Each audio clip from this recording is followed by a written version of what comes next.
So, hello everyone. Welcome to the lecture number 24th of GK PYQ series part 2. तो चलिए start करते हैं आज का लेक्चर। पहला क्वेश्चन आपकी स्क्रीन पे ये रहा, व्हाट इज़ ह्यूमिडिटी, आर्द्रता क्या है। When water vapor is present in there, when water vapor transfer into water from air, when air is present in the water, या फिर when the other gases transfer to air। बहुत simple सा definition है, humidity होता है when water vapor is present in the atmosphere। तो जब हम लोग बोलते हैं कि आज बहुत ह्यूमिडिटी है, इसका मतलब क्या है कि आज हवा में मॉइस्चर बहुत ज़्यादा है। अब जो ह्यूमिडिटी होती है दैट इज़ आर्द्रता, ये डिफरेंट टाइप्स की होती है। जैसे कि अगर हम बात करें एब्सोल्यूट ह्यूमिडिटी होता है किसका टाइप, रिलेटिव ह्यूमिडिटी होता है। ना what is absolute humidity, absolute humidity is water content in the air, यानी कि एक तरह से वाटर कंटेंट, कितनी कैपेसिटी है एयर की वाटर कंटेंट को होल्ड करने की, that is called as absolute humidity, absolute sense में। रिलेटिव ह्यूमिडिटी का मतलब होता है कि उसकी कितनी कैपेसिटी है और उसके अगेंस्ट में उसने कितना वाटर को होल्ड कर रखा है, that is called as relative humidity. ठीक, और ह्यूमिडिटी को मेजर करने के लिए हम किस इंस्ट्रूमेंट का यूज़ करते हैं, यानी इसको मेजर करते हैं हम लोग हाइग्रोमीटर से। यहाँ पे हाइग्रोमीटर है, ना कि हाइड्रोमीटर। ठीक है, हाइड्रोमीटर से हम वाटर की डेंसिटी को मेजर करते हैं। ऐसे ही एनीमोमीटर होता है हमारे के इंस्ट्रूमेंट, उससे क्या मेजर करते हैं, लैक्टोमीटर होता है। तो एनीमोमीटर से हम लोग विंड स्पीड को, ठीक है, विंड का जो डायरेक्शन होता है उसको हम विंड वेन से मेजर करते हैं, बट विंड स्पीड को एनीमोमीटर से। लैक्टोमीटर से मिल्क की प्योरिटी को। जहाँ पे भी आपको ये लैक्टो वर्ड दिख जाए that means it is a root word for milk product. जैसे कि लैक्टोबैसिलस बैक्टीरिया होता है आपके मिल्क में, जो कि उसको कन्वर्ट करता है कर्ड में। ठीक है, अब यहाँ पे एक क्वेश्चन मैं आपसे पूछता हूँ, दैट इज़ कि हम लोगों ने पहले पढ़ा था कि इवेपोरेशन जिसका मतलब क्या होता है, इवेपोरेशन मतलब होता है जहाँ पे आपका लिक्विड आपका गैस में या फिर वेपर में चेंज हो रहा है, that is called as evaporation. तो हमने देखा था conditions favourable for the evaporation. तो उसमें हमने ये देखा था कि किस किस कंडीशन में इवेपोरेशन इंक्रीज़ होगा। अगर हम सरफेस एरिया को यानी पृष्ठीय क्षेत्रफल को इंक्रीज़ कर दें, अगर हम टेम्परेचर यानी कि तापमान को इंक्रीज़ कर दें, अगर हम विंड स्पीड को इंक्रीज़ कर दें। ठीक है, मुझे ये बताइए कि ह्यूमिडिटी किस तरह से अफेक्ट कर रही थी इवेपोरेशन को, आर्द्रता। तो आर्द्रता अगर कम होगी तो इवेपोरेशन ज़्यादा होगा। सारे फैक्टर्स आपके ज़्यादा होने चाहिए तो इवेपोरेशन ज़्यादा होगा, लेकिन ह्यूमिडिटी दैट इज़ आर्द्रता वो कम होनी चाहिए तभी आपका इवेपोरेशन ज़्यादा होगा। What cell helps in osmoregulation and platyhelminthes, जो प्लैटीहेल्मिन्थिस होते हैं उनकी कौन सी कोशिकाएं ऑस्मो रेगुलेशन में मदद करती हैं। Now what is osmoregulation? Osmoregulation है regulation of osmotic pressure of any organism inside, मतलब जो भी उसके बॉडीली फ्लूइड्स हैं उसके अंदर का जो ऑस्मोटिक प्रेशर है उसको रेगुलेट करने के प्रोसेस को ऑस्मोरेगुलेशन बोलते हैं। अभी जो प्लैटीहेल्मिन्थिस हैं इनमें कौन सी सेल्स होती हैं जो ऑस्मोरेगुलेशन में हेल्प करती हैं। अब चाहे वो ऑस्मोरेगुलेशन हो जाए, चाहे पूछ ले या फिर आपसे एक्सक्रीशन पूछ ले, आंसर आपका एक ही होगा और ये हम लोग पहले भी देख चुके हैं, दैट इज़ फ्लेम सेल्स।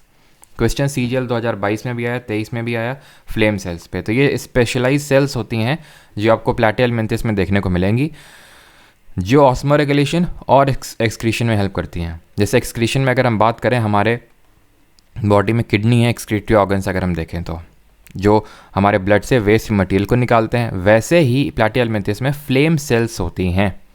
ठीक है, हुक से क्या, और पहले प्लैटीहेल्मिन्थिस से क्या देना चाहिए, लेटी से हम लोगों ने याद किया था कि लेटी हुई बॉडी है, दैट मीन्स कि डॉर्सोवेंट्रली फ्लैटेंड बॉडी होती है, इनकी फ्लैटेंड बॉडी होती है, प्लस इनका पूरा एक तरह से डाइजेस्टिव सिस्टम इनमें नहीं होता है, दैट मीन कि इनमें एनस मिसिंग होता है। जो एनस होता है जहाँ पे से आपका जो वेस्ट मटेरियल निकलता है वो मिसिंग होता है, दैट मीन्स कि जो माउथ है वही आपका एंट्री और एग्जिट के तरह, दोनों की तरह बिहेव करता है। सर्टेन ऑर्गेनिजम्स आर देयर, जैसे कि प्लैटीहेल्मिन्थिस हो गए, हमारे निडेरिया हो गए। ठीक है, इनमें क्या होता है, इनमें आपका माउथ और एनस एक तरह से सेम ही होता है, एंट्री और एग्जिट का पॉइंट सेम ही होता है प्लैटीहेल्मिन्थिस में।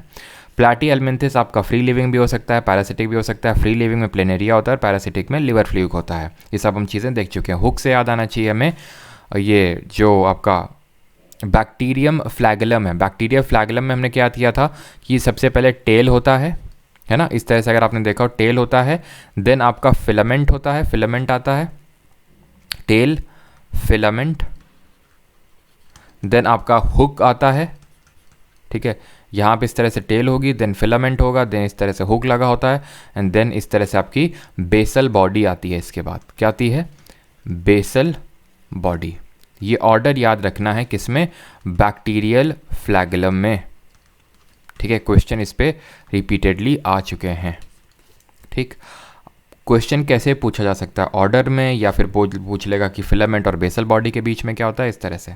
ठीक, बाकी और कुछ यहाँ पे ये एक चीज़ याद रखना कि ये आपके हर्माफ्रोडाइट होते हैं। ठीक है, हर्माफ्रोडाइट होते हैं। अब हर्माफ्रोडाइट क्या होते हैं? हर्माफ्रोडाइट वो होते हैं जिनमें मेल और फीमेल एक ही बॉडी में प्रेजेंट होता है, यानी दोनों सेक्सेस आपके एक ही बॉडी में प्रेजेंट होते हैं, अलग अलग नहीं होते, यूनिसेक्सुअल नहीं होते हैं। ये हर्माफ्रोडाइट, यूनिसेक्सुअल का ऑपोजिट होता है हर्माफ्रोडाइट। ठीक है, और इनमें होती है क्वालिटी ऑफ रीजनरेशन। इनमें होती है क्वालिटी ऑफ रीजनरेशन, खुद को रीजनरेट कर सकते हैं, जैसे कि हमारा लिवर करता है। अगर आपको याद हो, लिवर की स्टडी को क्या बोलते हैं, आपका कमेंट में आप बताएंगे। और बाकी लिवर के रिगार्डिंग हमने याद किया था कि उसमें कौन सी टाइप ऑफ सेल्स होती हैं, अगर आपको याद आ रहा हो तो उसमें होती है हमारी क्यूपफर सेल्स, है ना। लिवर में होती हैं क्यूपफर सेल्स जो उसको रीजनरेशन में हेल्प करती हैं। यहाँ पे होती हैं आपकी फ्लेम सेल्स जो उसको ऑस्मोरेगुलेशन, एक्सक्रीशन और क्वालिटी ऑफ रीजनरेशन देती हैं। और यहाँ पे एक चीज़ याद रखिएगा कि ये तो मैंने बता दिया ना, हाँ, एसिलोमेट्स होते हैं ये। एसिलोमेट्स मतलब कि इनमें सीलोम नहीं होता है। सीलोम क्या होती है? एक कैविटी होती है जो इनमें नहीं होता है। और किसको हम स्यूडोसीलोम के नाम से जानते हैं? रिकॉल करिए, स्यूडोसीलोम। हिंट देता हूँ मैं आपको, आप बताएंगे आप कि वो आपके फाइलेरियल वॉर्म्स कॉज करते हैं।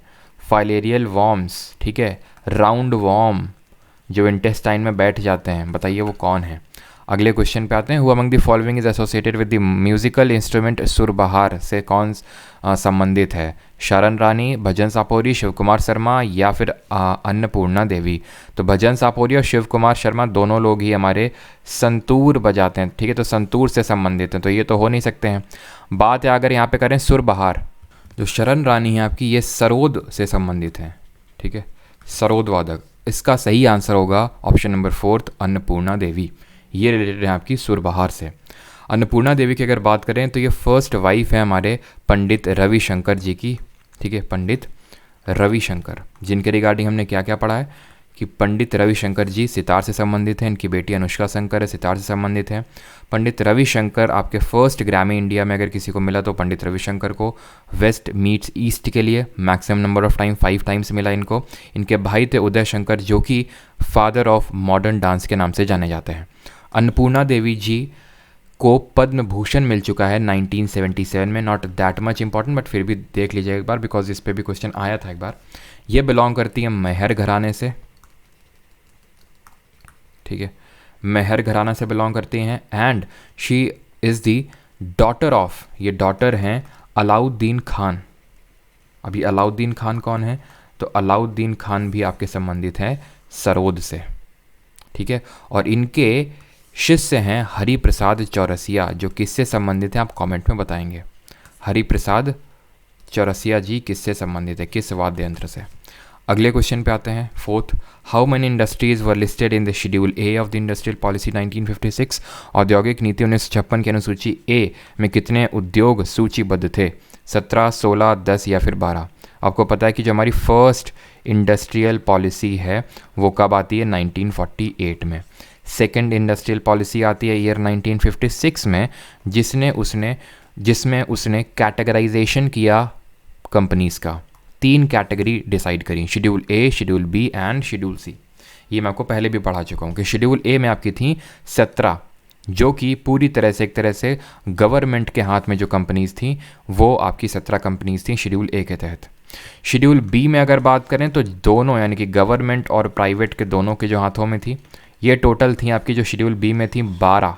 ठीक है, और जो रिमेनिंग थी वो शेड्यूल सी में थी जो प्राइवेट सेक्टर के हाथों में थी, which was controlled through licence.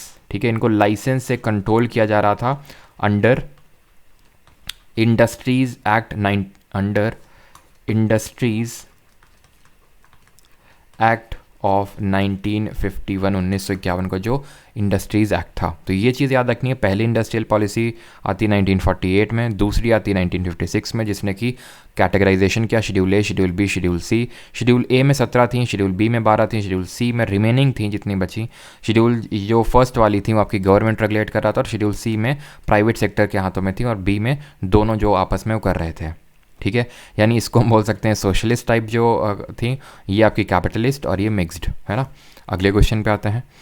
Malik Ambar who, और एक चीज़ यहाँ पे आपको याद आनी चाहिए अंडर की, जब मैंने आपको लाइसेंसिंग के बारे में बताया कि लाइसेंस राज चल रहा था, यानी कि गवर्नमेंट पूरी तरह से कंट्रोल कर रही थी प्राइवेट सेक्टर को, इन्वेस्टमेंट लेना नहीं चाह रही थी फॉरेन से, बिकॉज उसने देख रखा था कि मतलब इन्वेस्टमेंट से उसको लगा था गवर्नमेंट को, क्योंकि East India Company as a trading के लिए कंपनी ही आई थी और उसने रूल करना स्टार्ट कर दिया। तो काफ़ी एक तरह से पेसिमिस्टिक थी हमारी जो इंडियन गवर्नमेंट थी। लेकिन बाद में जब हमारा इकोनॉमिकल क्राइसिस आ जाता है 1991 के टाइम पे, तब जब हम IMF के पास लोन लेने जाते हैं, तब कहीं ना कहीं उसने एक हमारे ऊपर दबाव डाला कि आप अपनी इकॉनमी को ओपन करिए। तब हम कहीं जाके लिबरलाइजेशन, प्राइवेटाइजेशन और ग्लोबलाइजेशन लाए, और उसके थ्रू हमने किसको ख़त्म किया? लाइसेंस राज को ख़त्म किया। ठीक है, अगले क्वेश्चन पे आते हैं। 5th number, Malik Ambar who resisted Mughals in Deccan was an able administrator of which state? Malik Ambar जिसने दक्कन के मुगलों का विरोध किया, किस राज्य का एक सक्षम प्रशासक था? मलिक अंबर। अब था क्या साउथ इंडिया में? साउथ इंडिया में हम लोग विजयनगर पूरा पढ़ चुके हैं, पूरा पढ़ा है ना। अब वो जो आपका विजयनगर था, ये जैसे तुंगभद्रा है, ठीक है, आपको पता है कि हम्पी उसकी कैपिटल थी, तुंगभद्रा की, सॉरी विजयनगर की कैपिटल, एक सेकेंड, विजयनगर की आपकी कैपिटल थी हम्पी, और वो तुंगभद्रा नदी के किनारे सिचुएटेड था। तो जैसे ये तुंगभद्रा रिवर है, इसके नीचे जो पूरा किंगडम था that was Vijayanagar empire, Vijayanagar, और इसके जो ऊपर था ना, ये थे आपके रूल कर रहे थे यहाँ पे बहमानी किंगडम, यहाँ पे हुआ करता था, जो 1336 AD में आपको पता है कि ये सेटअप हुआ आपका विजयनगर। उसी टाइम पे 1330 से लेके 1565 में आपको पता है 1565 में बैटल ऑफ तालीकोटा होता है। ठीक है, बैटल ऑफ तालीकोटा, यानी कि तालीकोटा का युद्ध होता है। इसी टाइम के बीच में 1330 से लेकर आप 1560 तक ऐसे समझ सकते हैं कि ये तुंगभद्रा रिवर के नॉर्थ में बहमानी किंगडम और साउथ में विजयनगर किंगडम, इनके बीच में टसल चल रहा था, और काफ़ी बड़े एम्पायर के रूप में, क्योंकि ऊपर जो था ना, ऊपर मुगल वीक हो रहा था नॉर्थ इंडिया में, यहाँ पे कंसोलिडेट हो रहा था साउथ इंडिया में सारी चीज़ें। विजयनगर सब कुछ पढ़ चुके हैं। बहमानी किंगडम के रिगार्डिंग थोड़ी सी चीज़ें यहाँ पे देखते हैं कि जो आपकी बहमानी किंगडम उसको सेटअप किया था बहमान शाह ने। किसने सेटअप किया था? It was founded by Bahman Shah. उसका नाम एक्चुअल में अलाउद्दीन हसन था। ठीक है, उसका नाम अलाउद्दीन हसन था, जिसको कि हसन गंगू के नाम से भी जाना जाता था। रीज़न इसका ये क्योंकि वो उसका एक जिसके संरक्षण में पला था एक ब्राह्मण था जिसका नाम था गंगू, और उसी गंगू ब्राह्मण था, उसी के नाम पे इसका हसन गंगू उसको बोला जाने लगा, और उसी ब्राह्मण शब्द से ही बहमानी शब्द आया। ठीक है, तो ब्राह्मण बहमानी शब्द वो एक ही है। और टाइटल इसने लिया, जो अभी मैंने आपको बताया बहमान शाह, ये इसका टाइटल था बहमान शाह, लेकिन एक्चुअल नाम इसका था अलाउद्दीन हसन।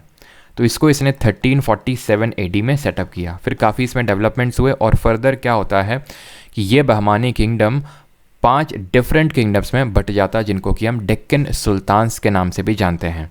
किस नाम से जानते हैं? डेक्कन सुल्तान्स के नाम से जानते हैं। और ये डेक्कन सुल्तान से जैसे कि आपका अहमदनगर, ठीक है, यहाँ पे अहमदनगर, बिदर, गोलकोंडा, बीजापुर और एक बेरार, ये आपके 5 डेक्कन के सुल्तान्स एमर्ज होके आए बहमानी किंगडम से। मलिक अंबर बिलोंग करता था अहमदनगर से। ऑप्शन नंबर 3 यहाँ पे सही आंसर होगा।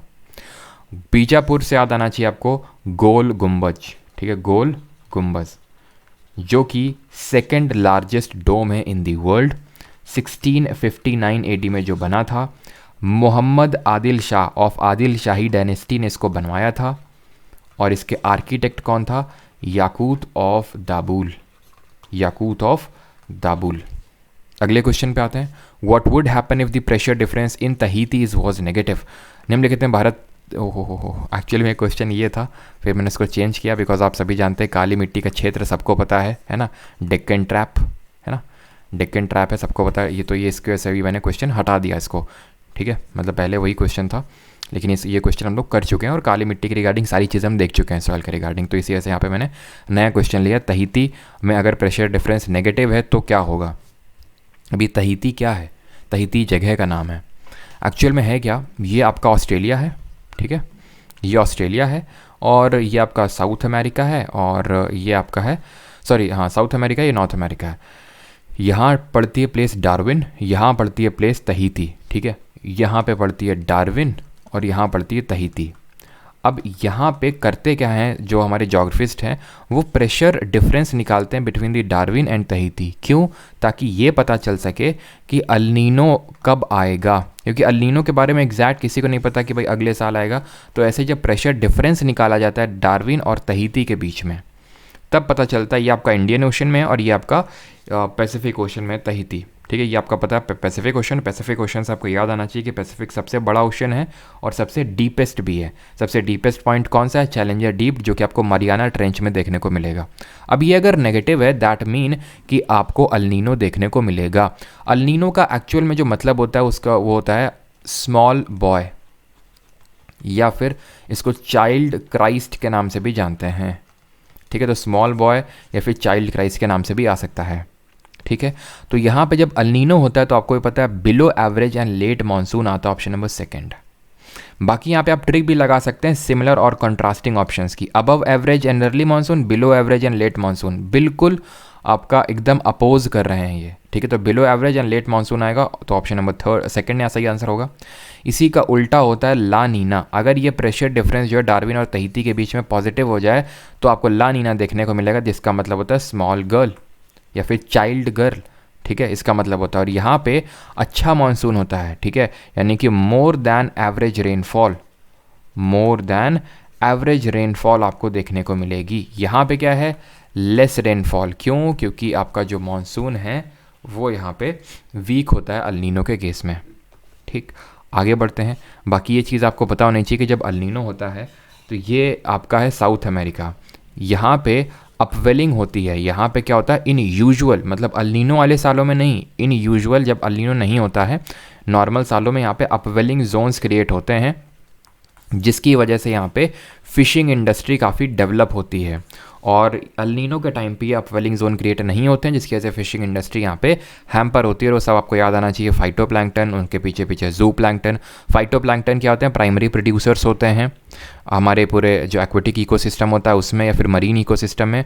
जू प्लैंक्टन उन फाइटोप्लैंक्टन में वो करते हैं, यानी कि फीड करते हैं। दैट मीन उनको प्राइमरी कंज्यूमर्स बोल सकते हैं। प्रोड्यूसर फाइटोप्लैंक्टन और प्राइमरी कंज्यूमर होंगे हमारे जो जू प्लैंक्टन है, फिर सेकेंडरी कंज्यूमर होंगे जो फिशेज होंगी, ठीक है।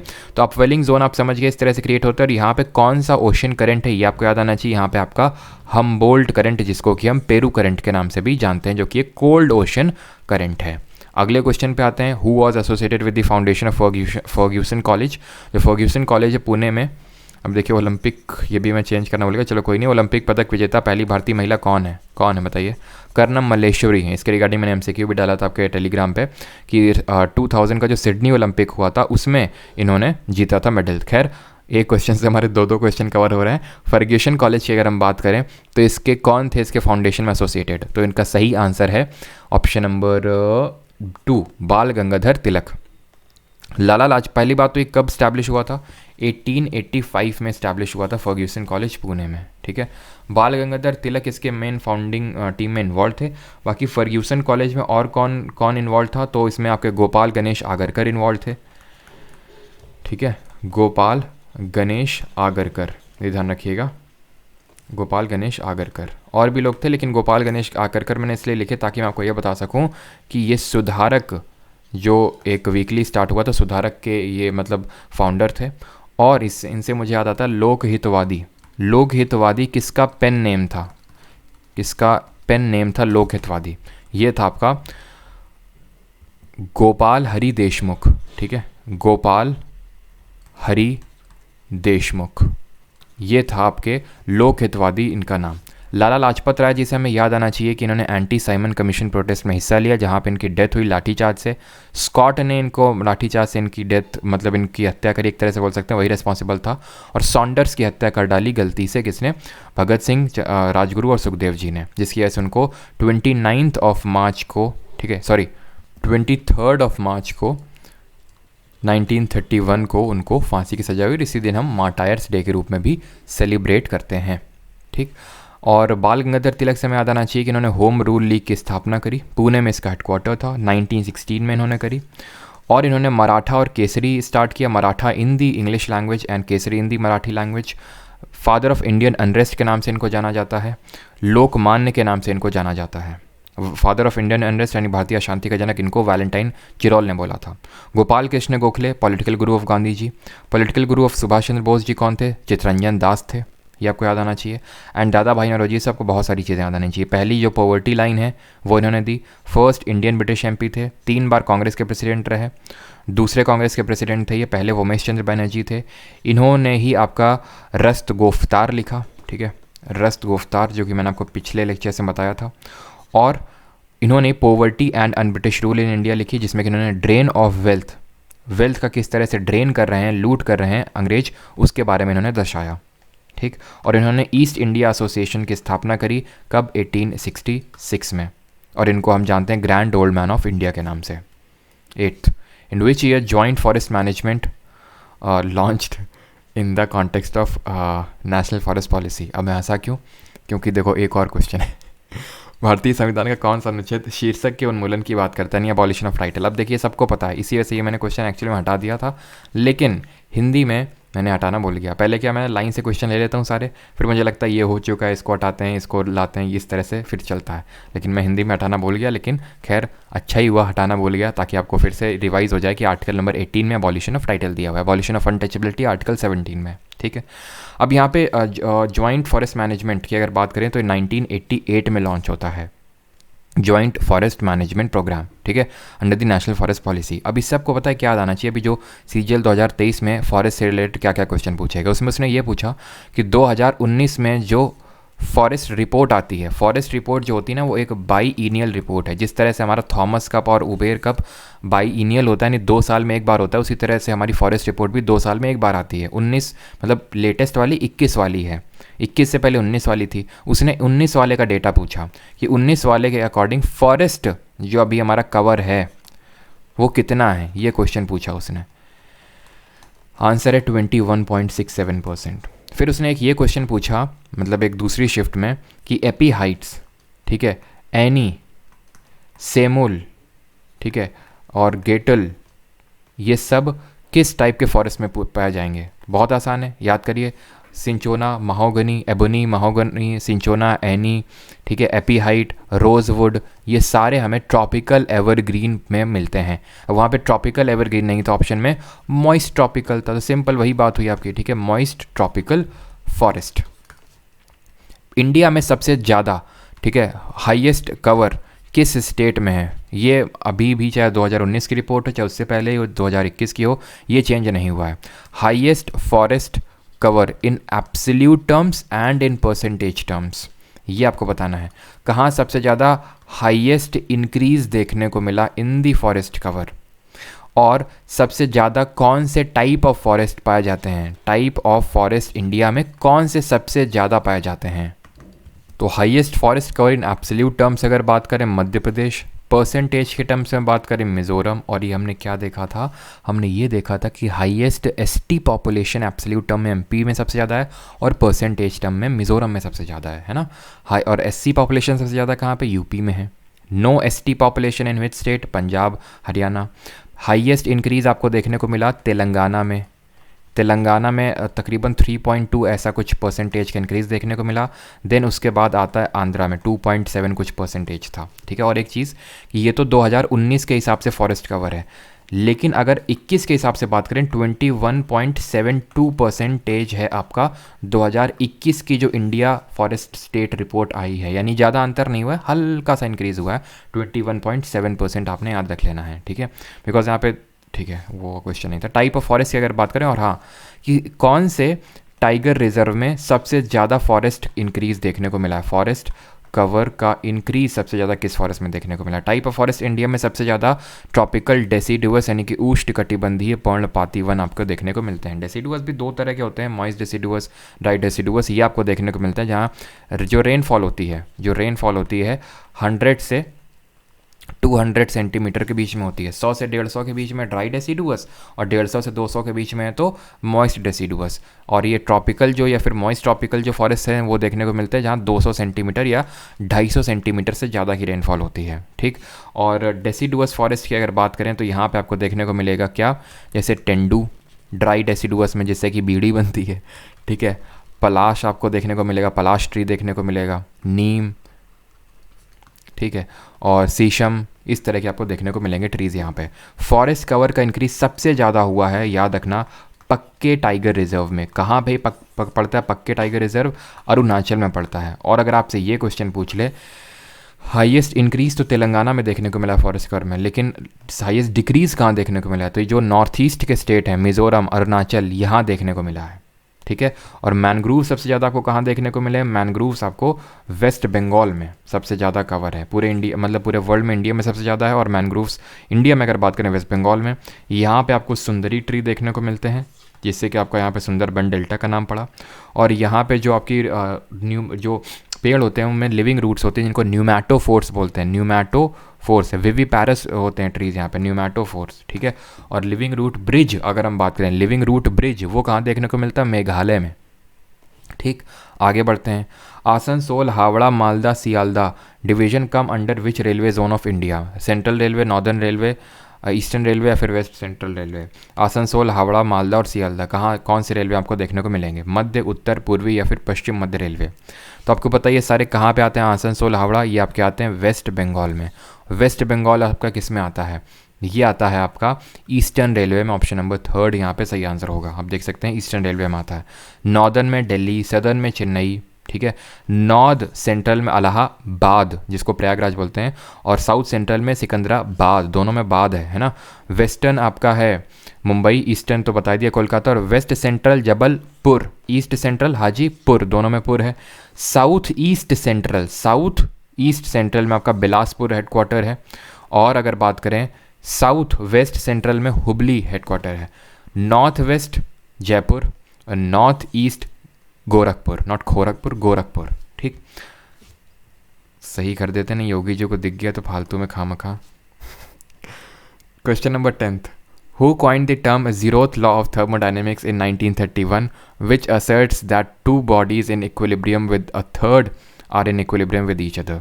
किस देश के अधिकारियों ने भारतीयों को ले जा रहे जहाज कोमागाटामारू को उतारने की अनुमति देने से इनकार कर दिया? सबको आता है। ठीक है, ये हमारा एक बोनस क्वेश्चन आप आज के लिए समझ सकते हैं, बोनस क्वेश्चन लिखा हुआ है। कौन सा देश था वो? कनाडा था, जिसने कि कोमागाटामारू शिप जो जापानीज शिप था उसको वहाँ पे वो करने से मना कर दिया, तो उतारने से इनकार कर दिया, जिसकी वजह से वहाँ पे ये कोमागाटामारू इंसिडेंट हुआ 1914 में। कौन सी पार्टी इन्वॉल्व थी? गदर पार्टी। कब बनी? 1913 में। कौन फाउंडेशन टीम इन्वॉल्व था? सोहन सिंह भाकना, लाला हरदयाल। ठीक है, और कहाँ से सेल थ्रू किया था वो? हांगकॉन्ग से। खैर, बैक टू दिस क्वेश्चन कि zeroth लॉ ऑफ थर्मोडायनेमिक्स किसने दिया? राल्फ एच फोलर ने। ऑप्शन नंबर 1 यहाँ पे सही आंसर होगा, R.H. फोलर ने। What is zeroth law of thermodynamics लिखा हुआ है कि जब दो बॉडीज़ आपस में इक्विलिब्रियम में हैं तीसरी बॉडी के साथ, मतलब दो बॉडीज़ जो हैं वो तीसरी के साथ इक्विलिब्रियम में है, मान लेते हैं बॉडी ए है, बॉडी बी है, तीसरे के साथ ये थर्ड बॉडी इसके साथ इक्विलिब्रियम में है, तो ये आपस में भी इक्विलिब्रियम में रहेंगी, ऐसा बोलता है zeroth law of thermodynamics. Thermodynamics में टोटल 4 लॉ हैं। zeroth लॉ, फर्स्ट लॉ, ठीक है, zeroth लॉ है, फर्स्ट लॉ है, सेकेंड लॉ है एंड दी थर्ड लॉ है। zeroth लॉ हमने देख लिया, ठीक है। फर्स्ट लॉ बोलता है कि energy can neither be created nor be destroyed, जो कि सभी जानते हैं। सेकेंड बात करता है एंट्रोपी की, कि entropy in an isolated system is always increasing, ठीक है। एंट्रोपी आपने पढ़ा होगा, जिसको एस से डिनोट करते हैं 11th-12th में अगर आपने पढ़ा होगा तो। थर्ड लॉ बोलता है कि entropy of a system approaches to a constant value at the absolute zero, ठीक है। तो ये ध्यान देना कि फर्स्ट तो बोलता है energy can neither be created nor be destroyed, दूसरा और तीसरा एंट्रोपी की बात करता है। दूसरा बोलता है एंट्रोपी इंक्रीज कर रही है, और तीसरा बोलता है कि एंट्रोपी जो है अप्रोचेस कांस्टेंट वैल्यू, जैसे आपका एब्सोल्यूट टेम्परेचर जीरो की तरफ बढ़ता है, ठीक है। तो बस थोड़ा सा आप रिकॉल करिए, एकदम रट्टा मारने की ज़रूरत नहीं है इस चीज़ की, ठीक है। थोड़ा सा देख लीजिए, 1931 में दिया गया था R.H. फोलर के द्वारा। Where is national dope testing laboratory? British Bharat में वर्नाकुलर प्रेस अधिनियम किस वर्ष लागू किया गया था? बताइए जल्दी से, आंसर इसका क्या होगा? वर्नाकुलर प्रेस एक्ट कब आया था? 1878 में लिटन लाया था, 1882 में रिपन ने इसको रिपील कर दिया था, ख़त्म। नेशनल डोप टेस्टिंग लैबोरेटरी की अगर बात करें तो ये कहाँ पे है? दिल्ली में है। ऑप्शन नंबर 3 सही आंसर होगा। दिल्ली में अगर हम बात करें, आपका जो इंडियन एग्रीकल्चरल रिसर्च इंस्टीट्यूट है उसका भी हेडक्वार्टर देखने को मिलेगा। अच्छा बताइए, नेशनल इंस्टीट्यूट ऑफ ओशिनोग्राफी का हेडक्वार्टर कहाँ पे है? ओशिनोग्राफी का हेडक्वार्टर कहाँ पे है? और national institute of ocean technology का हेडक्वार्टर कहाँ पे है? सेबी का हेडक्वार्टर कहाँ पे है? सिडबी का हेडक्वार्टर कहाँ पे है? SIDBI, national institute of oceanography की अगर बात करें, इसका हेडक्वार्टर गोवा में है। ओशियन टेक्नोलॉजी, टी से टेक्नोलॉजी एंड टी से तमिलनाडु। सेबी की अगर बात करें तो ये मुंबई में है, जहाँ पे आपका नाबार्ड का भी है। कब स्टैब्लिश हुआ था? 12 जुलाई 1988 को। नाबार्ड भी आपका 1982 में इस्टेब्लिश हुआ था, ये 1988 में। सिडबी की अगर बात करें 2 अप्रैल 1990 1990 को इस्टेब्लिश हुआ था और इसका हेडक्वार्टर है लखनऊ में, ठीक है। इसके रिगार्डिंग हमने क्या देखा था? माधवीपुरी बुच फर्स्ट इसकी विमेन चेयरमैन है सेबी की। आगे बढ़ते हैं। विच of the following is not correct about surface tension? निम्नलिखित में से कौन सा कथन पृष्ठ तनाव के संबंध में सही नहीं है? Surface tension is typically measured in dice पर centimetre. The shape of water drop is spherical due to surface tension. The cohesive force between liquid molecules are responsible for the phenomena known as surface tension. At room temperature, surface tension of water is less than ethyl glycol. तो यहाँ पे सही answer होगा, because not correct पूछा है। Option number first, Newton पर metre होता है, ठीक है, न्यूटन पर मीटर। क्यों? क्योंकि जो सरफेस एरिया होता है उसको हम मेजर करते हैं से force upon length, force upon length, ठीक है। तो फोर्स का न्यूटन और लेंथ का आपका हो जाएगा मीटर। ना व्हाट इज सरफेस टेंशन? है क्या सरफेस टेंशन? तो एक तरह से सरफेस टेंशन में बोल सकता हूँ कि force of attraction between the molecules of a substance, ठीक है, फोर्स ऑफ अट्रैक्शन, बिकॉज ये एक तरह का कोहेसिव फोर्स है। सरफेस टेंशन अगर इन जनरल में अगर आपसे बात करूं, जैसे फॉर एग्जांपल कोई लिक्विड है, इन जनरल पहले इसका मतलब आप समझिए कि कोई लिक्विड है, तो लिक्विड की जो टॉप लेयर होती है ना, वो इलास्टिक मेम्ब्रेन की तरह बिहेव करती है और अंदर की तरफ यहाँ पे फोर्सेज लग रहे होते हैं जो इसके एरिया को कॉन्ट्रैक्ट करने की कोशिश करते हैं। ये जो लेयर है ऊपर की लेयर, ये एक इलास्टिक मेम्ब्रेन बिहेव करती है जो इसके एरिया को कॉन्ट्रैक्ट करने की कोशिश करती है। इसी वजह से इसको हम कोहेसिव फोर्स भी बोलते हैं। ध्यान रखना, ये कोहेसिव फोर्स ना, what is cohesive force? Cohesive force वो फोर्स ऑफ अट्रैक्शन होता है, वो फोर्स ऑफ अट्रैक्शन होता है जो लगता है between the molecules of same substance, between the molecules of same substance, ठीक है। इसी का उल्टा होता है आपका एडहेसिव फोर्स। एडहेसिव फोर्स क्या होता है? Force of attraction between the molecules of different substance. जैसे कि आप अगर फेविक्विक लाओ तो उसमें लिखा रहता है, फेविक्विक में अगर आपने कभी देखा हो, एडहेसिव फोर्स इस तरह से लिखा था, it is an adhesive, because आप फेविक्विक को अप्लाई कर रहे हो, वो क्या है? एक तरह का लिक्विड है, उसको आप सॉलिड सरफेस में अप्लाई करते हो, तो between the molecules of different substances, और इसीलिए ये आपका स्ट्रॉन्गर होता है as compare to cohesive force, ठीक है। और एक चीज़ याद रखिएगा कि जो सरफेस टेंशन होता है, surface tension, it is a scalar quantity, कि ये डायरेक्शन में डिपेंड नहीं करती है, and it depends only on the nature of liquid. वो लिक्विड का नेचर क्या है, और इसके अलावा वो किसी भी चीज़ पे डिपेंड नहीं करता है, ठीक। तो आंसर क्या होगा यहाँ पे? First, the shape of water जो ड्रॉप होता है स्फेरिकल होता है, जो वाटर ड्रॉप का हम स्फेरिकल देखते हैं वो इसी की वजह से होता है, बिकॉज अभी मैंने बताया सरफेस टेंशन वो प्रॉपर्टी किसी लिक्विड की by virtue of which it tries to minimise its area, ठीक है। कोहेसिव फोर्स होता है, अभी बात बिल्कुल सही है, और वाटर का लेस होता है देन द इथाइल अल्कोहल। अब जो हमारे इंसेक्ट वगैरह होते हैं ना, पानी में बैठ पाते हैं, वो इसी प्रॉपर्टी की वजह से बैठ पाते हैं। हम जैसे उनमें केरोसिन ऑयल डाल देते हैं तो उसका सरफेस टेंशन कम हो जाता है, तो वो डूब जाते हैं, है ना। इसी वजह से बोला जाता है कि केरोसिन ऑयल डाल देना चाहिए, उससे क्या होता है कि मच्छर वगैरह पानी में बैठ नहीं पाते हैं। और जो हमारे कपड़े बहुत आसानी से साफ़ हो जाते हैं गर्म पानी से, या फिर डिटर्जेंट अगर हम उसमें मिला देते हैं तो इसलिए हो जाते हैं बिकॉज सरफेस टेंशन डिक्रीज़ हो जाता है, तो वो बहुत ही जो माइन्यूट पोर्स हैं वहाँ तक घुस जाते हैं वो। और पोर से मुझे याद आ रहा है, क्या पता है पोर से क्या याद आ रहा है? पोर से याद आ रहा है मुझे स्पोरेंजिया। स्पोरेंजिया क्या एक फाइलम है, हमने देखा था स्पोरेंजिया, जिसमें कि पोर्स देखने को मिलते हैं। जो पोर्स क्या डेवलप करते हैं? वाटर कैनाल सिस्टम डेवलप करते हैं, ये हम लोगों ने देखा था, ठीक है। और पॉरीफेरा, ठीक है, पॉरीफेरा, अगर आपको याद हो पॉरीफेरा फाइलम है, ठीक है, स्पोरेंजिया, पोर्स और वाटर कैनाल सिस्टम, ठीक है। तो पॉरीफेरा रिगार्डिंग हम लोगों ने सारी चीज़ें देखी थी प्लांट एंड एनिमल किंगडम में। Alarippu is a dance piece from which of the following classical dancers of India. Alarippu Bharat के निम्नलिखित में से किस शास्त्रीय नृत्य का एक नृत्य है। भरतनाट्यम, ओडिसी, कथक या फिर कथकली। अला रिपू हो गया आपका, अला रिपू हो गया जाटी स्वरम, इसको याद कर लीजिएगा, ठीक है, इंपॉर्टेंट है काफ़ी। जाटी स्वरम, शब्दम, ठीक है, वर्णम, पदम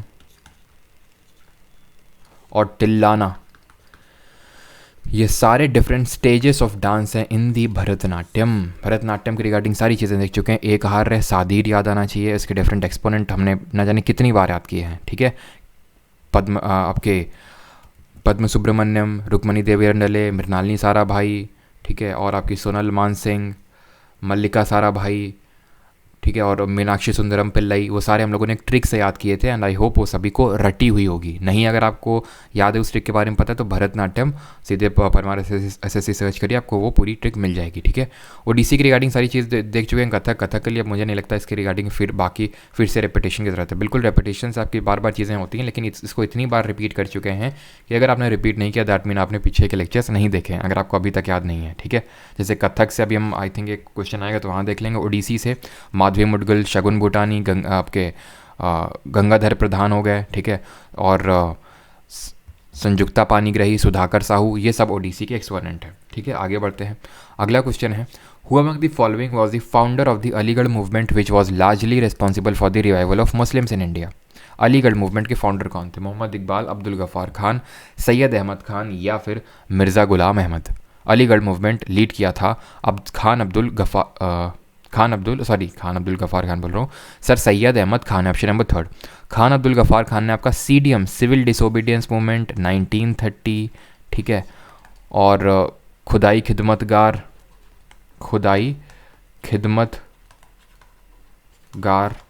और रेड शर्ट मूवमेंट, लाल कुर्ती आंदोलन, और इनको फ्रंटियर गांधी के नाम से जाना जाता था, फ्रंटियर गांधी, और इनको भारत रत्न में मिला था, ठीक है, first non Indian to get the Bharat Ratna. बात अगर करें यहाँ पे मोहम्मद इकबाल की तो इन्होंने लिखा था सारे जहां से अच्छा हिंदोस्तां हमारा, सारे जहां से अच्छा हिंदोस्तां हमारा। सैयद अहमद खान की अगर बात करें तो इन्होंने 1875 में अलीगढ़ मूवमेंट की स्थापना मतलब स्टार्ट किया था 1875 में, to awaken the Muslims, reformist movement था, और इन्होंने मोहम्मदन एंग्लो ओरिएंटल कॉलेज की स्थापना करी जो कि बाद में अलीगढ़ मुस्लिम यूनिवर्सिटी बन जाती है 1920 में, और इन्होंने कांग्रेस के फॉर्मेशन का अपोज किया था सर सैयद अहमद खान ने। सर का टाइटल इनको ब्रिटिशर्स ने दिया था। मिर्ज़ा गुलाम अहमद की अगर बात करें तो इन्होंने अहमदिया मूवमेंट चलाया था, ठीक है। अहमदिया मूवमेंट कब चलाया इन्होंने? 1889 में पंजाब प्रोविंस में। आगे बढ़ते हैं। 15th, in India the state election commissioner is appointed by the. Bharat में राज्य चुनाव आयुक्त की नियुक्ति कौन करता है? स्टेट इलेक्शन कमिश्नर की। तो याद रखिएगा, chief minister, president, chief justice नहीं, गवर्नर इनकी अपॉइंटमेंट करता है।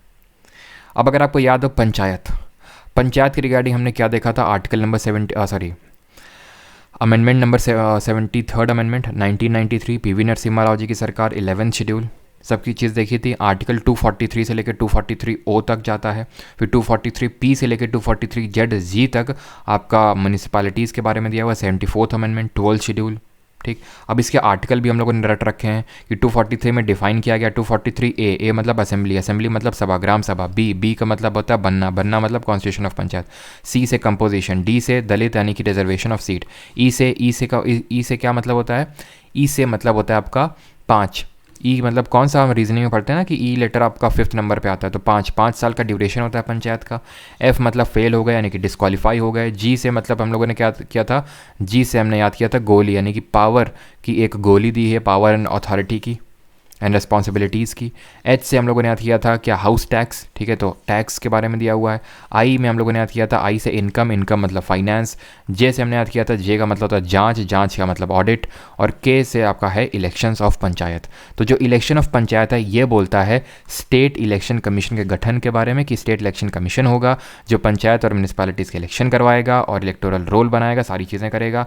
स्टेट इलेक्शन कमीशन इनको अपॉइंट तो गवर्नर करता है, लेकिन ध्यान रखना जब इसके रिमूवल की बात आएगी तो रिमूवल वैसे ही होगा लाइक जज ऑफ हाई कोर्ट, यानी कि पार्लियामेंट में इम्पीचमेंट होगा। स्टेट इलेक्शन कमीशन, ध्यान रखना, पंचायत और म्यूनिसिपैलिटीज़ के इलेक्शन करवाता है, ना कि विधानसभा और विधान परिषद के। ये पहले भी देख चुके हैं, इलेक्शन कमीशन ऑफ इंडिया करवाता है विधानसभा और विधान परिषद के, along with Lok Sabha, Rajya Sabha, president, vice president, legislative assembly, legislative council. State का इलेक्शन कमीशन सिर्फ लोकल बॉडीज़ के इलेक्शन करवाता है। Election commission part number 15 of constitution, article number 324 से लेकर 329। 1889 में मल्टी मेंबर बॉडी बनती है। करंट में chief election commissioner Rajiv Kumar हैं और 2 अदर इलेक्शन कमिश्नर्स हैं। चीफ इलेक्शन कमिश्नर को तो इम्पीचमेंट सेट, मतलब इम्पीचमेंट नहीं, इम्पीचमेंट तो सिर्फ प्रेसिडेंट के लिए हम वर्ड यूज़ करते हैं, यानी कि आपका रिमूवल का resolution by the special majority आपका होता है, पार्लियामेंट रिमूव करता है, प्रेसिडेंट रिमूव करता है बट पार्लियामेंट रेजोल्यूशन पास करेगा। और अदर जो इलेक्शन कमिश्नर्स हैं उनको प्रेसिडेंट रिमूव करेगा on the advice of chief election commissioner. ये सारी चीज़ें हम लोगों ने देखा है और ये इनके जो क्वालिफिकेशन वगैरह हैं वो कॉन्स्टिट्यूशन में मेंशन्ड नहीं है और इनको ये भी कोई प्रोहिबिट नहीं है कि ये कोई एम्प्लॉयमेंट नहीं ले सकते हैं under the government, state government और दी सेंट्रल गवर्नमेंट। एक क्वेश्चन है आपके लिए, क्वेश्चन ये है कि सबसे फेमस चीफ इलेक्शन कमिश्नर अगर कभी रहें, मतलब पहले तो सुकुमार सेन थे, लेकिन सबसे जो फेमस रहे, जो सबसे तगड़े रहे, जिनसे पॉलिटिशियंस भी थर थर काँपते थे, उनका नाम था TN सेशन। IAS ऑफिसर थे, मतलब बहुत ही कायदे के बोल सकते हैं चीफ इलेक्शन कमिश्नर थे। ऐसे इलेक्शन कमिश्नर आज तक हुए नहीं हैं और शायद पता नहीं कब होंगे, मतलब इतने थर थर काँपते थे। ठीक है, बाकी जो पॉलिटिशियंस होते थे, इनके ऊपर अभी एक किताब लिखी गई, उस किताब का जरा नाम बताइए कमेंट में। ये आपको आज ही जुलाई करंट अफेयर हो तो हो सकता है आपको मिल गए हो अभी तक, नहीं तो आज आपको मिलेंगे, उसमें आपको ये PDF में मिल जाएगा ये। ठीक है, बिकॉज ये जुलाई का ही न्यूज़ है आपका। बाकी यहाँ पे अगर बात करें, क्या बात करें, ज़्यादा बात नहीं करते हैं, आगे बढ़ते हैं ना। स्टेट इलेक्शन कमिश्नर और कुछ याद तो यार आ रहा था मुझे एकदम से। हाँ, लोकल गवर्नमेंट से मुझे याद आ रहा कि father of local self government Ripon को बोलते हैं। और फाइनेंशियल डिसेंट्रलाइजेशन मेयो ने स्टार्ट किया था, फाइनेंशियल डिसेंट्रलाइजेशन मेयो ने। और मेयो के टाइम पे हमारा पहला सेंसस हुआ था 1872 में, बट वो इनकम्प्लीट था। 1881 में फिर पहला कंप्लीट सिंक्रोनाइज सेंसस होता है रिपन के टाइम पे। 16वां नंबर क्वेश्चन है, टिफ्लॉफ क्या होते हैं? टिफ्लॉफ होते हैं अंधा कानून जैसे होता है वैसे अंधे स्नेक होते हैं टिफ्लॉफ्स। अगला question 17th, name the bhakti saint from South India who was initially a Jain and a minister in the court of Chalukya king in the 12th century. निम्नलिखित में से किस अवधि को भारत की जनसंख्या की वृद्धि के स्थिर चरण की अवधि के रूप में जाना जाता है? तो कौन सी भाई स्थिर जनसंख्या है? 1921 तक की, 1901 से लेकर 1921 तक की जो थी वो स्थिर थी, क्योंकि पॉपुलेशन ज़्यादा इंक्रीज़ नहीं करी थी। फिर 1921 को ईयर ऑफ ग्रेट डिवाइड बोलते हैं, जहाँ से पॉपुलेशन बहुत एक्सपोनेंशियल मतलब ग्रो करी। ठीक है, खैर अभी आते हैं भक्ति सेंट पे। अब ये भक्ति और सूफ़ी ना इम्पॉर्टेंट टॉपिक है, इम्पॉर्टेंट है तो चलो अच्छा ये बताओ, एक काम किया जाए क्या, PDF चाहिए आप लोगों को इसकी? फिर PDF फिर मैं कंपाइल करना पड़ेगा इसको। ऐसा मैं करता हूँ कि पूरा एक PDF बना के देता हूँ, पूरा भक्ति और सूफ़ी को, सॉरी सिर्फ भक्ति को, सूफ़ी से उतने क्वेश्चन आते नहीं हैं। भक्ति मूवमेंट से जितने इंपॉर्टेंट क्वेश्चंस हैं पूरा मैं आपको एक PDF दे दूँ, चाहिए तो कमेंट में ज़रा बताइए आप। ठीक है, अभी के लिए यहाँ पर थोड़ा सा देख लेते हैं भक्ति मूवमेंट को। नाउ व्हाट इज़ भक्ति मूवमेंट? तो हुआ क्या, एक सेक्ट अराइज हुआ भक्ति मूवमेंट। ब्राह्मणिकल डोमिनेशन बढ़ रहा था, ब्राह्मण्स का डोमिनेशन बढ़ रहा था, इस वजह से ये भक्ति मूवमेंट स्टार्ट हुआ। ये भक्ति मूवमेंट को हम 2 कैटेगरी में डिवाइड करते हैं, एक तो सगुण और निर्गुण। सगुण वो थे जो भगवान को किसी फॉर्म में आइडियलाइज करते थे, जैसे कि तुलसीदास जी हमारे राम जी को आइडियलाइज करते थे, सूरदास कृष्ण जी को करते थे, मीराबाई कृष्ण जी को करती थी। तो ये क्या है कि भगवान के लिए वर्सेस कंपोज करते थे, गाना गाते थे, भगवान को आइडलाइज करते थे, यानी कोई गॉड का एक फॉर्म मानते थे कि हाँ ये भगवान इस तरह से दिखते हैं। से निर्गुण जो है ये फॉर्मलेस गॉड पे बिलीव करते थे, फॉर्मलेस गॉड पे। ठीक है, और जैसे कि इनके अगर मैं एग्जांपल, तो कबीर, आप खुद ही जानते हैं कि कबीर जो है हमारे, वो गॉड पे बिलीव एक तरह से नहीं करते थे, है ना, कि पत्थर पूजे हरी मिले तो मैं पूजूं पहाड़, है ना। कबीर जी हो गए, नानक जी हो गए, ये सब हमारे फॉर्मलेस गॉड पे बिलीव करते थे। और अगर बात करें ये आपके जो सगुण थे, इनको भी हम फर्दर 2 कैटेगरी में डिवाइड करते हैं, अलवर्स एंड नया नर्स। अलवर थे वो हमारे जो विष्णु जी के डिवोटी थे, और नया नर वो थे जो शिव जी के डिवोटी थे। अब यहाँ पे कुछ इंपॉर्टेंट पर्सनालिटीज़ हैं, जैसे कि आपकी शंकर देव, यहाँ पे मैं कुछ लिख रहा हूँ शॉर्ट में अभी के लिए, बाकी अगर आप लोग बोलेंगे तो पूरा आपको PDF पूरा दे दूंगा, ठीक है। रामानुजा थे आपके, निम्बकाचार्य थे, ठीक है, निम्बकाचार्य, वल्लभाचार्य। इनके रिगार्डिंग जो इंपॉर्टेंट चीज़ है वो मैं आपको यहाँ पे बताने वाला हूँ। और एक चीज़ कि एक क्वेश्चन आपसे बनता है कि ओनली फीमेल अलवर, ओनली एक ही फीमेल अलवर हुई, ओनली फीमेल अलवर वॉज, क्योंकि सिर्फ एक ही थी इसलिए इंपॉर्टेंट है, अंडल, इनका नाम अंडल था, ठीक है, ओनली फीमेल अलवर। शंकरदेव की अगर बात करें तो इन्होंने प्रपाउंड करी आपकी एक थ्योरी जिसको हम बोलते हैं अद्वैत फिलॉसफी, अद्वैत फिलॉसफी प्रपाउंड करी। रामानुजाचार्य की अगर बात करें इन्होंने विशिष्ट अद्वैत, ठीक है, चीज़ें तो बहुत हैं इनके रिगार्डिंग लेकिन फिलॉसफी पे क्वेश्चन बनते हैं, विशिष्ट अद्वैत फिलॉसफी, ठीक है। निम्बकाचार्य की बात करें इन्होंने अद्वैत फिलॉसफी, ठीक है, अद्वैत फिलॉसफी इन्होंने प्रपाउंड करी। वल्लभाचार्य की बात करें शुद्ध अद्वैत, ठीक है, शुद्ध अद्वैत फिलॉसफी इन्होंने प्रपाउंड करी। फिर ये जो भक्ति मूवमेंट है डिफरेंट रीजन्स में भी किया, जैसे कि अगर हम महाराष्ट्र रीजन की बात करें तो इसमें 2 सेक्ट डिवाइड हो गए, वरकारी और धरकारी। वरकारी वो थे जो डिवोटी थे पंदरपुर के, तो पंदरपुर भगवान कृष्ण का एक तरह से बोल सकते हैं कि एक डीटी थी, डीटी, ठीक है, पंदरपुर में, तो उसके डिवोटी थे ये पंदरपुर के, वरकारी और धरकारी नहीं थे, ठीक है। तो वैसे ही आपका कर्नाटका में ये एक स्प्रेड हुआ जहाँ पे मेन पर्सनालिटी थे आपके बासावन, इन्होंने लिंगायत सेक्ट की स्थापना करी, लिंगायत, ठीक है। इस पे UPSC में कई बार क्वेश्चन पूछा जा चुका है, SSC में भी आ सकता है। लिंग का मतलब होता है शिव जी, तो सिर्फ शिव जी के ही डिवोटी थे, मोनोथीज़म में बिलोंग करते थे, सिर्फ एक ही गॉड पे बिलीव करते थे। इससे मुझे याद आता है गिफ्ट टू मोनोथीज़म किताब किसने लिखी, राजा राम मोहन रॉय ने, और क्या लिखी, परसेप्ट्स ऑफ जीसस और मिरातुल अखबार और संबत कामदी, और वो मोनोथीज़म में बिलीव करते थे, है ना। तो लिंगायत सेक्ट की अगर आपसे पूछ ले किसने स्थापना करी, बासावन ने, ठीक। आगे बढ़ते हैं। और चालुक्य से क्या आना चाहिए, चालुक्य से आपको याद आना चाहिए क्या, चालुक्य से चालुक्य डायनेस्टी याद आनी चाहिए कि इनमें फाउंडर कौन थे आपके, नरसिम्हा वर्मन वन थे, ठीक है, नरसिम्हा वर्मन वन थे, ये सारी चीज़ें हम लोग पढ़ चुके हैं, ठीक है। लास्ट कौन थे, लास्ट चालुक्य थे आपके कीर्तिवर्मन टू, ठीक है, कीर्तिवर्मन टू। इनको किसने डिफीट किया, इनको डिफीट किया दंती दुर्ग ने डिफीट किया, जो राष्ट्रकूट डायनेस्टी से बिलोंग करते थे, ठीक है, दंती दुर्ग ने इनको डिफीट किया। और चालुक्य किंग, नरसिम्हा वन बोल रहा हूँ मैं, पुलाकेशिन वन, नरसिम्हा वन पल्लव के थे, ठीक है, पुलाकेशिन वन और पुलाकेशिन वन, एक सेकेंड, पुलाकेशिन वन थे, हाँ, पुलाकेशिन टू, ठीक है, यहाँ पे मैं लिखता हूँ, या तो ये सारी चीज़ें यार लिखी हुई हैं, रिवाइज कर रहे हैं बस। पुलाकेशिन टू ने हर्षवर्धन को हराया on the banks of which river, Narmada river के बैंक्स में। पुलाकेशिन टू ने ही डिफीट किया महेंद्र वर्मन वन को, जो पल्लव डायनेस्टी के रूलर थे। फिर पल्लव डायनेस्टी के रूलर थे नरसिम्हा वर्मन वन, जिन्होंने इनको हराया और वातापी कोंडा का टाइटल लिया। क्यों, क्योंकि जो चालुक्य थे, अभी मैंने था पुलाकेशिन वन, इन्होंने अपनी कैपिटल वातापी, जिनको बादामी भी बोलते हैं, इनको चालुक्याज ऑफ बादामी बोलते हैं, वातापी, ठीक है। तो वातापी को जब कैप्चर कर लिया नरसिम्हा वर्मन वन ने, जो कि पल्लव रूलर थे, तो उन्होंने वातापी कोंडा का टाइटल लिया, ठीक है। आगे बढ़ते हैं। 18th, which of the following are metalloids, इनमें से कौन से उपधातु हैं। मेटलॉइड्स क्या होती हैं, जो मेटल की तरह बहुत ज़्यादा अच्छी कंडक्टर नहीं होती इलेक्ट्रिसिटी की तरह, और नॉन मेटल की तरह बैड कंडक्टर भी नहीं होते इलेक्ट्रिसिटी के, ठीक है। तो यहाँ पे जो आपकी पीरियोडिक टेबल है, जिसके रिगार्डिंग हम सारी चीज़ें देख चुके हैं, जैसे 1817 में डॉबर्नर का लॉ, 1865 में लॉ ऑफ ऑक्टेव, 1869 में, 1869 में मेंडलीव की पीरियोडिक टेबल, और 1913 में modern periodic table by Henry Mauchly. यहाँ पे पीरियोडिक टेबल में हमें देखने को मिलते हैं क्या, मेटल्स, यहाँ देखने को मिलते हैं नॉन मेटल्स। इसके बीच का जो ट्रांजिशन एरिया होता है, इसको हम बोलते हैं मेटलॉइड्स। क्या बोलते हैं, मेटलॉइड्स। और एक क्वेश्चन मैंने आपसे पूछा था पिछले वाली क्लास में कि हाइड्रोजन आपका किस ग्रुप से बिलोंग करता है, तो ग्रुप 1 नहीं होगा, ग्रुप 1A होगा, ध्यान रखना इस चीज़ को, ठीक है। इस पर CGL 2023 में एक क्वेश्चन पूछा गया है।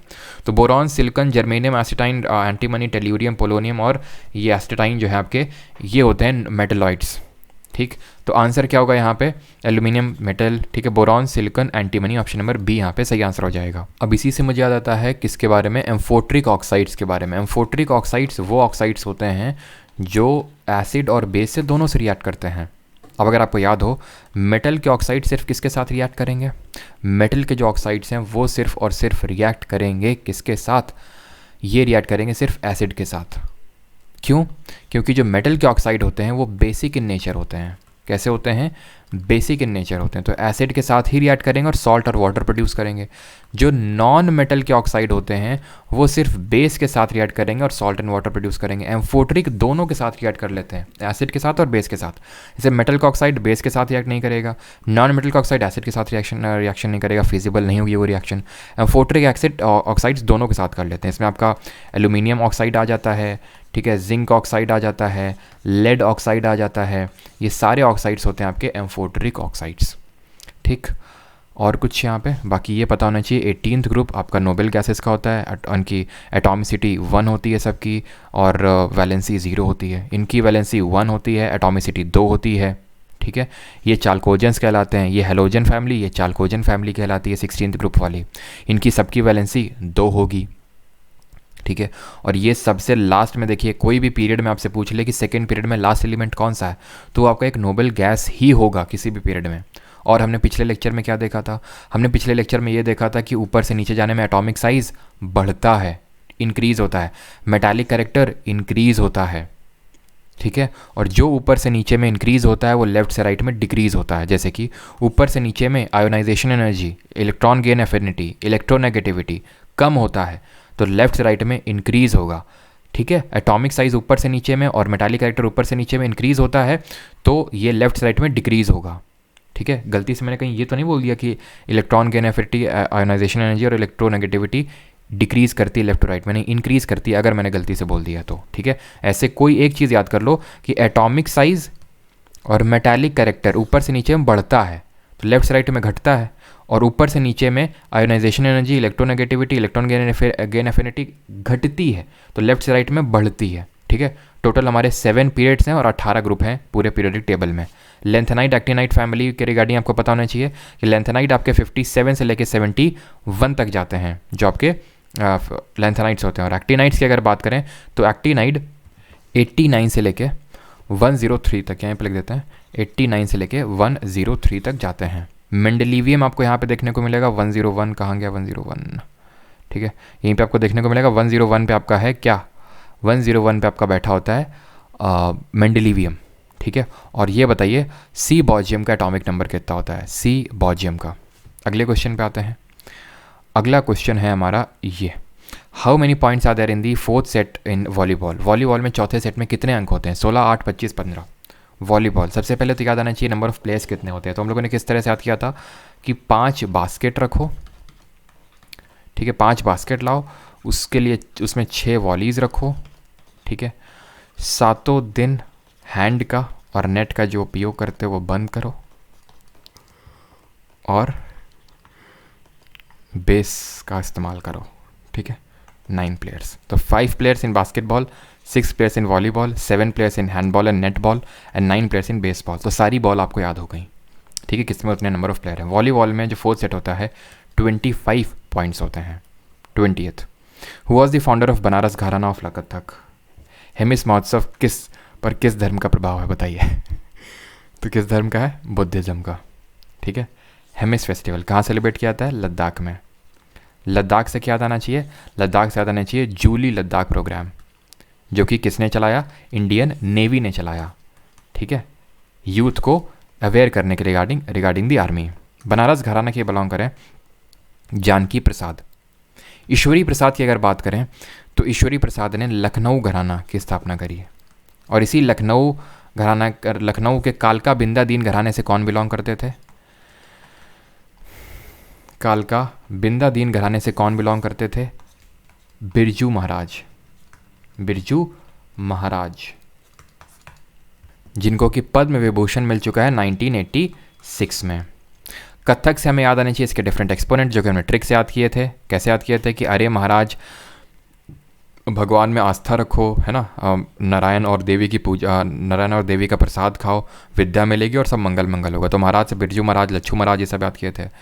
और देवी से सितारा देवी, नारायण से शोभना नारायण, आस्था से कुमुदिनी नलिनी अस्थाना और कामिनी अस्थाना, विद्या से विद्या गौरी अडकर, लखपति से कुमुदिनी लखिया और मंगल से अदिति मंगल दास। ठीक है, ये सारे हम लोगों ने याद किए थे ट्रिक से। और ट्रिक में जो इंक्लूडेड नहीं थे, ठीक है, उनको लिख देता हूँ, जिनको बाद में मैंने उसी वीडियो में, शॉर्ट वीडियो में ऐड कर दिया था, जो शॉर्ट्स में मैंने ये करवाया था, ट्रिक बताया था। कुमकुम धार और रोशन कुमारी। ठीक है, कुमकुम धार और रोशन कुमारी। आगे बढ़ते हैं। GigaChat is the chat bot developed by. तो गीगा चैट ये किसने डेवलप किया? USA, Russia, Japan, Israel. ये डेवलप किया है रशिया ने, option number second. Russia company है बर्ड बैंक, उसने इसको डेवलप किया है। यूएसए का आप जानते हैं जो चल रहा है अभी चैट जीपीटी। ठीक है, इंडिया का अगर बात करें, इंडिया ने चैट जीपीटी वालों से अपना चैट बॉट डेवलप करवाया लेक्सी। गूगल का है आपका एक चैट बॉट जिसका नाम है बार्ड, ये आप याद रखना, बार्ड। ठीक है, आगे बढ़ते हैं। First city to major progress towards achieving SDGs. SDG यानी कि सस्टेनेबल डेवलपमेंट गोल हासिल करने की दिशा में प्रगति में मापने वाला पहला शहर कौन सा? इंदौर, भोपाल, अहमदाबाद या सूरत? एसडीजीज को मेजर करने वाला पहला सिटी बना है भोपाल, ऑप्शन नंबर सेकंड यहाँ पे सही आंसर होगा। एसडीजीज टोटल आपके 17 एसडीजीज हैं, जो कि कुछ इस तरह से आप अपनी स्क्रीन पे देख पा रहे हैं। अब मुझे तो स्क्रीन पे दिखाना आसान है, लेकिन आई नो कि इसको याद करना डिफिकल्ट है आपके लिए। मैंने तो स्क्रीन पे फोटो लगा के आपको दिखा दिया, बट इसको मैं याद भी करवा चुका हूँ शुरू के सेशंस में। आई थिंक मैंने निट्टो में याद करवाया था, बट बहुत ही जल्द आपको इसके रिगार्डिंग एक शॉर्ट वीडियो देखने को मिलेगा वाईटी शॉर्ट में, जो शॉर्ट वीडियोज़ आते हैं आपके 1 मिनट के अंदर। इसकी मैं पूरी ट्रिक फिर से आपको रिवाइज़ करवाने वाला हूँ, बिकॉज पिछली बार मेंस में, सीजीएल मेंस पे क्वेश्चन आ चुका था। और मेंस क्या, किसी भी एग्जाम में, जैसे कि एग्जाम में डायरेक्टली पूछ लेगा एसडीजी नंबर 9 में क्या दिया हुआ है, 14 में क्या दिया हुआ है, 8 में क्या दिया हुआ है, तो वो सारा मैं आपको एक ट्रिक से याद करवा दूंगा। अगर आपको याद है तो अभी आप इसको रिवाइज़ कर सकते हैं, बाकी इसको मैं ट्रिक्स आपको याद करवाने वाला हूँ। ठीक है, which state government launched Shasan Aaplyadari. किस स्टेट ने ये सेशन अपल्यदारी स्कीम लॉन्च करी? तेलंगाना, महाराष्ट्र, कर्नाटक, उड़ीसा। यानी कि जितनी भी गवर्नमेंट स्कीम रन कर रही है ये स्टेट गवर्नमेंट, वो सारी आपको एक ही ऐप में देखने को मिल जाएंगी। ये लॉन्च करी थी महाराष्ट्र गवर्नमेंट ने, ऑप्शन नंबर सेकंड। ठीक है, और आपको ये पता होना चाहिए करंट अफेयर के रिगार्डिंग हम लोग का सेशन होने वाला है 17 को है सेशन, है ना, शेड्यूल 17 को।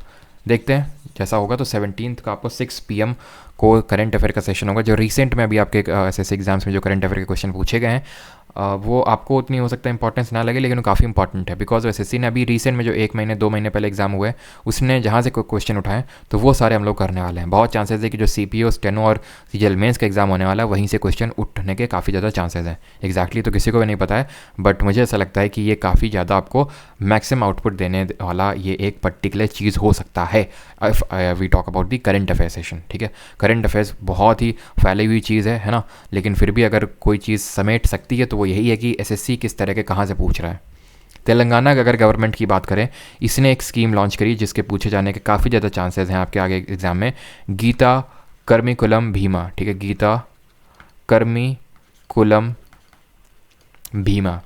ये जो टॉडी टैपर्स होते हैं, वो आर टॉडी टैपर, जो नारियल आरविल ऊपर नहीं, ये सब साउथ इंडिया में नारियल के पेड़ होते हैं जो ऊपर चढ़ते हैं, तो उनकी डेथ हो जाती है काफ़ी लोगों की, तो उनके लिए इंश्योरेंस स्कीम है ये। ठीक है, टॉडी टैपर्स के लिए इंश्योरेंस स्कीम है ये, तेलंगाना गवर्नमेंट के द्वारा। उड़ीसा हम लोगों ने याद किया था मोघरा स्कीम। ठीक है, मोघरा, जहाँ पे घर बनाने के लिए एक तरह से लोन और इजी फैसिलिटीज़ प्रोवाइड करी गई हैं जिनकी इनकम कम है। 24 Dawki land port has been built in Tripura, Manipur, Meghalaya या फिर असम। तो डॉकी लैंड पोर्ट जो है ये बिल्ड किया गया है मेघालय में, ताकि जो बांग्लादेश है उसके साथ कनेक्टिविटी को और इस्टेब्लिश किया जा सके। कहाँ पे बिल्ड किया गया इसको? जो वेस्ट जैंतिया डिस्ट्रिक्ट है वहाँ पे। वेस्ट जैंतिया डिस्ट्रिक्ट से हमें क्या याद आना चाहिए? हमें याद आना चाहिए गारो, खासी, जैंतिया, वंगाला फेस्टिवल, बहदिन खलाम, और गारो में वंगाला, यहाँ पे नोंगक्रेम, और यहाँ पे बहदिन खलाम आपका सेलिब्रेट किया जाता है। ठीक है, बहदिन खलाम सेलिब्रेट किया जाता है फेस्टिवल जैंतिया में। गारो सेलिब्रेट करती है वंगाला को, जिसको फेस्टिवल ऑफ 100 ड्रम्स के नाम से जानते हैं, और खासी सेलिब्रेट करती है किसको? नोंगक्रेम को। ठीक है, आखिरी क्वेश्चन है, दैट इज़ 25th आपके लिए, वो ये रहा आपकी स्क्रीन पे। और एक चीज़ यहाँ पे, and that is Kaladan multi modal project के बारे में आपको पता होना चाहिए। कालादान मल्टी मॉडल प्रोजेक्ट के बारे में, ये लिंक करता है कैलकाटा को, जो वेस्ट बंगाल में है, टू कालादान जो कि म्यांमार में है। कहाँ पे? म्यांमार में है, सॉरी कालादान ये म्यांमार में आपका एक सितुए पोर्ट है, ठीक है, सितुए पोर्ट है यहाँ पे पड़ता है आपका, इसमें म्यांमार में, उसको लिंक करता है। जो हमारा कोलकाता पोर्ट है और जो सितुए पोर्ट है उसको लिंक करने का काम करता है कालादान मल्टी मॉडल प्रोजेक्ट, याद रखिएगा इस चीज़ को, ठीक। आगे बढ़ते हैं, नॉट द लास्ट क्वेश्चन। 23 के बाद ये 24 के बाद 23 कैसे आ गया? ये 25 आना चाहिए था ना, ये 25th क्वेश्चन है, ठीक है। 25th क्वेश्चन आपके लिए ये है क्वेश्चन ऑफ द डे कि इन विच 5-year plan was the process of economic reforms introduced in India. Bharat में आर्थिक सुधारों की प्रक्रिया किस पंचवर्षीय योजना में शुरू करी गई? बहुत आसान क्वेश्चन है, बताता हूँ कैसे। आर्थिक इकोनॉमिक रिफॉर्म, लाइसेंस राज हट रहा है, हमारी इकोनॉमी ओपन हो रही है, इन्वेस्टमेंट आ रहा है, गेस करिए कौन सा होगा? 6th, 9th, 10th, sorry 5th या फिर 8th? 6th, 10th, 5th या फिर 8th? आंसर आप बताएंगे कमेंट में, इसका आंसर मैं आपको कल के सेशन में बताऊंगा। आज का सेशन होता है यहाँ पे ख़त्म। उम्मीद करता हूँ सभी लोग रिवीजन भी साथ साथ कर रहे होंगे, बिकॉज रिवीजन काफ़ी इंपॉर्टेंट है। लोग MTS में फोड़ के आ रहे हैं, जो अभी ऑनगोइंग MTS है वो वही फोड़ के आ पा रहे हैं जो उन्होंने सेशन अटेंड तो किए हैं, साथ ही साथ रिवीजन भी कर रहे हैं। तो अगर आपको भी जिस तरह CGL Tier 1 में लोग फोड़ के आए, भयंकर स्कोर लेके आए, MTS में भयंकर स्कोर लेके आए, CHSL में भी उसी तरह आगे भी जिनका एग्ज़ाम है CPO, MTS या फिर CGL मेंस, तो रिवीजन इज़ द की। करिए उतना ही जितना आप रिवाइज़ कर सकें। Thank you.